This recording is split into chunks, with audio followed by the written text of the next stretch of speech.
അംഗങ്ങളെ കറക്റ്റ് സമയത്ത് ശാസിച്ചിരുന്നെങ്കിൽ, അവർക്കെതിരെ നടപടി എടുത്തിരുന്നെങ്കിൽ ഇങ്ങനെ പരസ്പരം വിഴുപ്പലക്കുന്ന ഒരു സാഹചര്യം ഒഴിവാക്കാമായിരുന്നു എന്നാണ് പല അംഗങ്ങളും സൂചിപ്പിച്ചത്. കുറ്റാരോപിതർ ഭാരവാഹി സ്ഥാനത്തിലേക്ക് വരാൻ പാടില്ല എന്നുള്ളത് ഞങ്ങളെടുത്ത തീരുമാനമാണ്.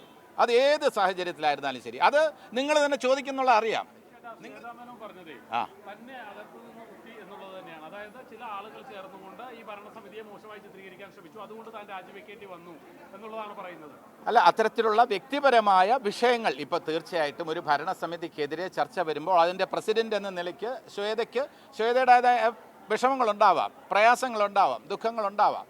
പക്ഷേ അങ്ങനെ ചേരിതിരിഞ്ഞ് ആക്രമിച്ചിട്ടൊന്നുമില്ല.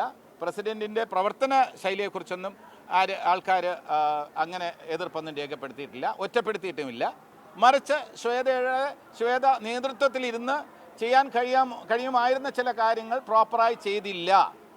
അംഗങ്ങളെ കറക്റ്റ് സമയത്ത് ശാസിച്ചിരുന്നെങ്കിൽ, അവർക്കെതിരെ നടപടി എടുത്തിരുന്നെങ്കിൽ ഇങ്ങനെ പരസ്പരം വിഴുപ്പലക്കുന്ന ഒരു സാഹചര്യം ഒഴിവാക്കാമായിരുന്നു എന്നാണ് പല അംഗങ്ങളും സൂചിപ്പിച്ചത്.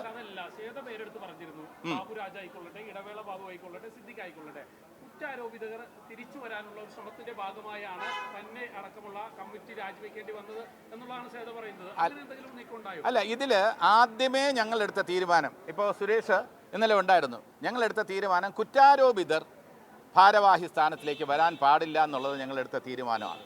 അത് ഏത് സാഹചര്യത്തിലായിരുന്നാലും ശരി. അത് നിങ്ങൾ തന്നെ ചോദിക്കുന്നുള്ള അറിയാം.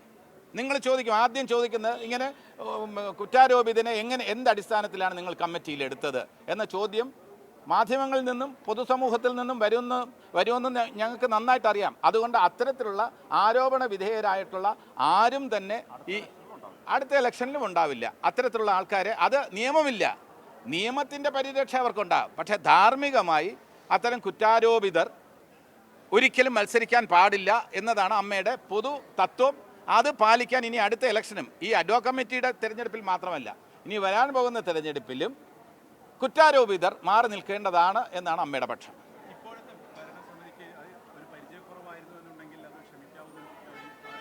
അല്ല, ക്ഷമിക്കാവുന്നുള്ള കുറ്റം തന്നെയാണ്. പക്ഷേ അങ്ങളുടെ തൃപ്തി എന്ന് പറയുന്നത്, നമ്മൾ കണ്ടു വന്നിരുന്ന ഒരു ശൈലി എന്ന് പറയുന്നത്, അമ്മയുടെ പ്രവർത്തനങ്ങളൊക്കെ ഒരു അടുക്കും ചിട്ടയൊക്കെ ഉണ്ടായിരുന്നു. അത് പെട്ടെന്ന് കുറയുന്നത് കാണുമ്പോൾ, ഈ സംഘടനയിലെ അംഗങ്ങൾ തമ്മിൽ പരസ്പരം വിഴുപ്പലക്കുന്നത് കാണുമ്പോൾ അവർക്കുണ്ടായ ഒരു ധാർമ്മിക രോഷമുണ്ടല്ലോ അംഗങ്ങൾക്ക്. അത് വ്യക്തിപരമായി ശ്വേതയ്ക്കെതിരെയോ കുക്കു പരമേശ്വരനെതിരെയോ ഉള്ള ഒരു രോഷമല്ല. അത് ഭരണ നേതൃത്വം വിചാരിച്ചിരുന്നെങ്കിൽ ഈ പ്രശ്നമൊക്കെ ഇതിങ്ങനെ തെരുവിലേക്ക് എത്താതെ നോക്കാൻ കഴിയുമായിരുന്നു എന്നുള്ളതാണ് അമ്മയിലെ അംഗങ്ങളുടെ പൊതുവികാരം. രാവിലെ വന്നത് പ്രസിഡന്റായിട്ടാണ്, തിരിച്ചു പോകുന്നത് ഒരു അംഗം പോലും അല്ലാതെയാണ്. അതായത് അംഗത്വം പോലും രാജിവെച്ചുകൊണ്ടാണ്. ഇതൊരു പക്വതയില്ലായ്മയാണോ എന്താണ്? അല്ല, അംഗത്വത്തിൽ നിന്നും രാജിവെച്ച് ആ തീരുമാനം ശ്വേത പിൻവലിക്കും എന്ന് തന്നെയാണ് എൻ്റെ വിശ്വാസം. അതെ, അല്ല, പക്വതക്കുറവെന്ന് പറഞ്ഞിരുന്നാൽ അത് എനിക്ക് അതിനെക്കുറിച്ച് മറുപടി പറയാനുള്ളത്, ശ്വേത ആ തീരുമാനം പിൻവലിക്കും എന്ന് തന്നെയാണ്. കാരണം അംഗത്വം തുടരും തന്നെയാണ് എൻ്റെ വിശ്വാസം. അല്ല, തെറ്റ് തിരുത്താനുള്ള അവസരം കൊടുക്കാമായിരുന്നു എന്ന പക്ഷം ഉണ്ടായിരുന്നു. അതാണ് പറഞ്ഞത്. അങ്ങനെ തെറ്റ് തിരുത്താൻ ഒരു അവസരം കൊടുക്കാമെന്ന അഭിപ്രായമുള്ളവരും ഉണ്ടായിരുന്നു. പക്ഷേ അതിനു മുമ്പ് ഈ കുറച്ച് എതിർപ്പ് വന്നപ്പോൾ ശ്വേത രാജിയിലേക്ക് പോവുകയായിരുന്നു. അപ്പോൾ കൂടുതൽ ഒരു രീതിയിൽ നോക്കുകയാണെന്നുണ്ടെങ്കിൽ, ഇല്ലെങ്കിൽ അവിശ്വാസ പ്രമേയം പാസ്സാകുകയാണെന്നുണ്ടെങ്കിൽ അത് അമ്മയുടെ ഇമേജിന് വളരെ ക്ഷീണം തട്ടുമായിരുന്നു. കാരണം സ്ത്രീകൾ നേതൃത്വം നൽകുന്ന ഭരണസമിതിയെ അവിശ്വാസത്തിലൂടെ പുറത്താക്കി എന്നൊരു സാഹചര്യം വ്യക്തിപരമായി ഞാൻ ആഗ്രഹിച്ചിരുന്നില്ല. ഞാൻ പരമാവധി ശ്രമിച്ചത് ഒരു ഒത്തുതീർപ്പിനാണ്. രാവിലെ മുതൽ തന്നെ ഗൂഢാലോചന നീക്കങ്ങളുണ്ടായിരുന്നു. ഒന്ന് രജിസ്ട്രേഷൻ ഇവിടെ നിന്ന് അപ്പുറത്തേക്ക് മാറ്റി, തൊട്ടടുത്തേക്ക് മാറ്റി. അതൊക്കെ ഒരു ഗൂഢാലോചന.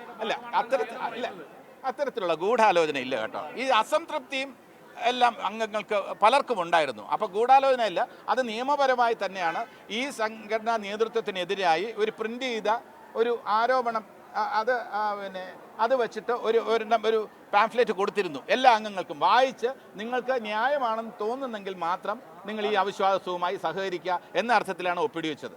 എല്ലാവർക്കും കൊടുത്തിരുന്നു. ഇത് വായിച്ചു നോക്കുക. ഇതിൽ കുറേ പോയിന്റുകൾ ഞങ്ങൾക്ക് നിരത്താനുണ്ട്.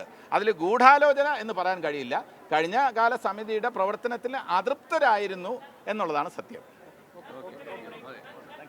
Thank you so much.